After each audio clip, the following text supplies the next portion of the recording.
Salut à tous! Aujourd'hui, voilà ce que je vais vous présenter. Minimum Factory de chez Max Factory au 1/20e Protect Gear. Qu'est-ce que c'est? Red Spectacles.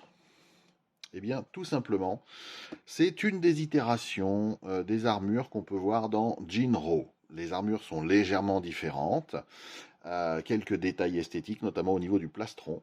Mais ceci est un kit triple, puisqu'en fait, on en a 3 à l'intérieur, de chez Max Factory au 1/20e. Donc, pour ceux qui se demandent quelle taille ça fait, eh bien, on peut dire que ça fait environ 9 à 10 cm de haut pour les figurines, pour un humain d'1,80 m. Voilà, donc voilà ce que c'est censé donner. Bougez pas. Voilà. Alors oui, la boîte était stockée un peu à la poussière, je suis désolé. Donc voilà. Bon, la pose est pas terrible. Et la peinture comme ça, très mat, c'est bizarre. Bref, je suis pas là pour critiquer ce qui est mis sur la boîte, je suis là pour vous montrer ça. Et ça, en fait, c'est une réalisation que j'ai faite il y a maintenant 2 ou 3 ans. 3 ans. 3 ans, puisque j'ai fait ça juste avant le Covid et donc les confinements, puisque l'objectif était de présenter un diorama à Shimizu Sensei, qui est animateur notamment, et qui a participé à certaines scènes de Jinro, l'original. Donc, voyez un peu ce que j'ai fait sur la figurine. Donc j'ai fait un rendu un peu plus cuir et un peu plus métal sur les parties d'armure. Voilà. J'ai modifié le plastron. Alors comme j'ai pu, parce que c'est un plastique merdissimal, hein, le plastique Max Factory. Donc j'ai fait les ouïes qu'on a sur l'armure d'origine, j'ai retravaillé un peu le plastron pour que ça ressemble. C'est pas parfait, je vous l'accorde, mais ça fait le job. Et j'ai changé l'antenne. Donc j'ai mis une antenne en grappe étirée. Vous voyez, donc c'est super fragile, mais c'est vachement plus beau que la plaque de marbre fine qu'ils nous avait mis là-dedans. Elle faisait un peu plus d'1 mm de large, donc là, on voyait que ça. Là, au moins, ça fait vraiment antenne de backpack.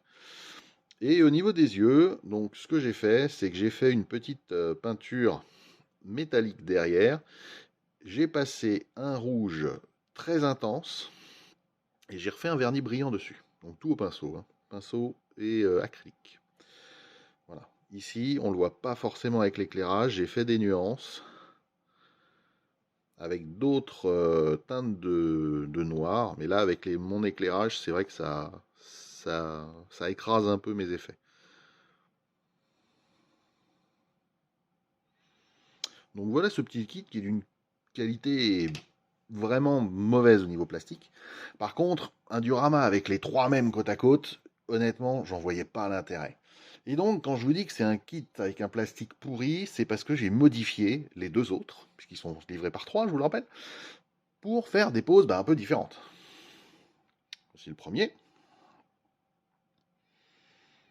Donc il a fallu tailler dans le plastique, faire des rebouchages et faire en sorte évidemment que ça se voit le moins possible. Pose naturelle, hein. On tient la MG34 à une main, on est un warrior. Au niveau de la peinture et de la finition, même combat. Et évidemment, j'en ai fait un dans l'autre sens. Mais un peu plus lascif. La mitrailleuse n'est pas pointée, elle pointe vers le bas.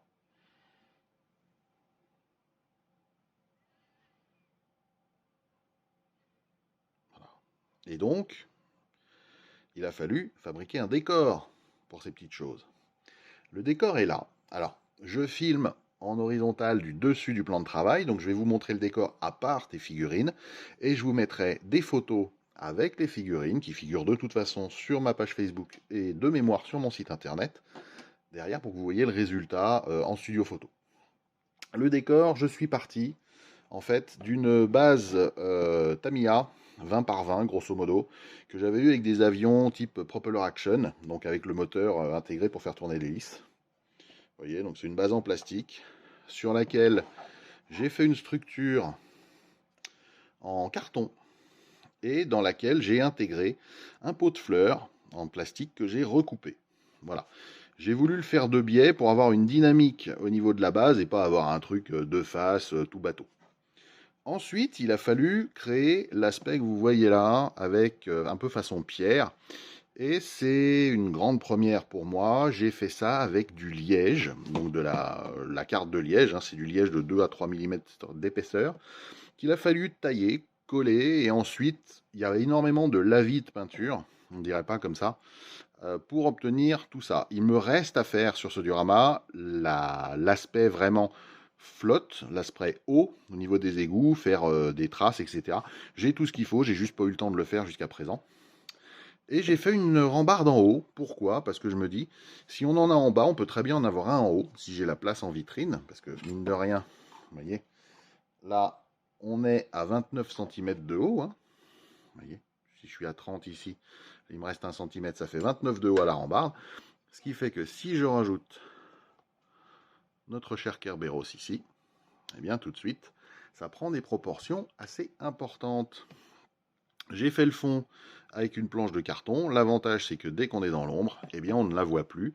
J'ai fait une peinture noire à la bombe pour avoir en fait des traînées et faire en sorte que ça fasse un ombrage qu'on a dans toutes les entrées de tunnels.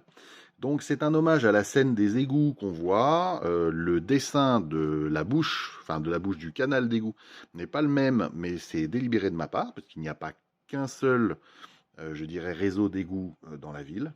Et cela m'a été gentiment dédicacé par Shimizu, donc le 1er mars 2020. Il faut savoir qu'il était réellement content parce que finalement, sans que je le sache, il a travaillé sur une de ces scènes pour le long métrage. Donc voilà, il était super content, super ému. Et moi aussi, du coup. Donc voilà au niveau de la finition, des grandes dalles qu'on peut avoir avec le liège. On a vraiment l'impression que c'est de la grosse pierre. J'ai fait tout ce que vous voyez en vert, en détail, pour simuler des mousses un peu jeunes. Je l'ai réalisé avec des huiles et ensuite quelques énamels, notamment de chez MIG et AK, suivant le résultat que je voulais avoir.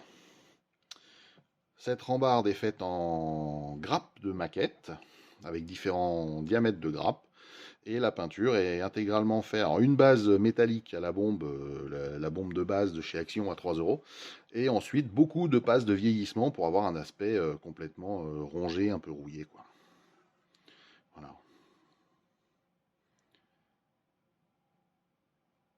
Donc voilà ce que ça donne. Et je vous mets maintenant les photos du diorama habité, donc avec les Kerberos dessus, afin que vous puissiez voir ce que ça donnait quand Shimizu Sensei a pu le signer. Voilà. J'espère en tout cas que ça vous aura donné des idées.